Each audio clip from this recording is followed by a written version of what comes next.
Դուք չեք նկատել, ինչի դարավ 74% ամերիկյան փայ, 26% հայկական։ Ու շատ կարևոր բաներ կա, որ այդ պայմանագրի մեջ բացակայում է։ Օրինակ, ինչի 74%, ինչի 26, ինչ օրինակ 80 չէ 20 կամ 49-51, ոնց որ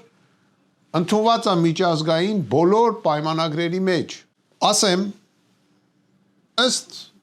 ինձ, իմ կարծիքի, չզարմանաք, որ ընտրություններից հետո,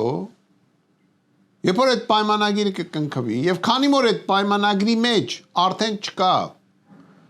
որ ամերիկացիները չեն կարող իրենց փայը փոխանցեն այլ երկրի, գիտեք, որ ասենք մարդիկ բիզնես են բացում, գրում են բիզնեսի մեջ, որ իր փայը, եթե ուզում է վաճառի, առաջինը պետք է առաջարկի մյուս փայատերին։ Եթե չէ, կարա հանի շուկա, բայց շուկայում էլ չի կարա տա նրան ում ուզում է, մինչև այս փայատերը չհամաձայնվի, որ վաճառես սրան։ Մենք այդ կետերը չունենք ու կարծում եմ չի էլ լինելու։ Աստվածտա անեն։ Դա նշանակում է, որ այդ ճանապարհի փայը ես ձեզ հավատացնում եմ 26% իմ կարծիքով մնալու է ամերիկացիներին, 26% մնալու է Հայաստանին, 48% փոխանցվելու է կամ Ադրբեջանին կամ Թուրքիային։ Աշխարհի ոչ մի երկրին պետք չի այդտեղ գա ճանապարհ սարքի, բացի մի երկրից։ Դա Ադրբեջանն է։ Նույնիսկ եթե այդ կետերը մտցնեն, մենք ունենք էլի վտանգ։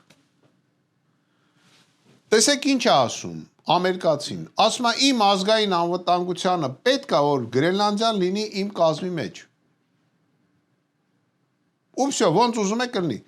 Բավական անցնի մի 5 տարի ասի իմ ազգային անվտանգությանը պետք է որ այդ ճանապարհը լինի Ամերիկայի տարածք։ Ինչ ենք անում։ Այստեղ դրված է մեծ ավանտյուրա։